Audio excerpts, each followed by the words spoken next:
తీర్పు వెలువరించింది. 11 మంది దోషులు ముందస్తు విడుదల చేయాలంటూ గుజరాత్ ప్రభుత్వం నిర్ణయాన్ని కొట్టేసింది. దోషులను ముందస్తుగా విడుదల చేసే అధికారం రాష్ట్ర ప్రభుత్వానికి లేదని తేల్చి చెప్పేసింది. ఈ మేరకు జస్టిస్ బివి రాగరత్న మిగతా వారందరూ ధర్మాసనం సోమవారం తీర్పు వెలువరించింది. అయితే ఈ కేసులో బాధితురాలు వికాస్ బానోకు ఊరట కలిగించేలా తీర్పు చెప్పింది.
ఇదే అంశానికి సంబంధించి మరింత సమాచారం మా ఢిల్లీ ప్రతినిధి రామకృష్ణ అందిస్తారు. రామకృష్ణ, చెప్పండి.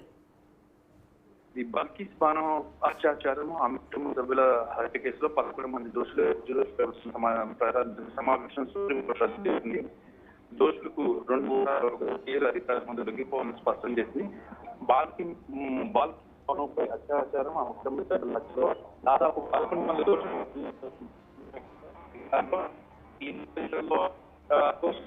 విచారణ ఎక్కడైతే జరిగిందో అక్కడే సమావేశం పెట్టుకుని తీసుకోవాల్సింది. ఈ మేరకు అత్యంత ధర్మాన్ని 11 మంది దోషులు 2 వారాల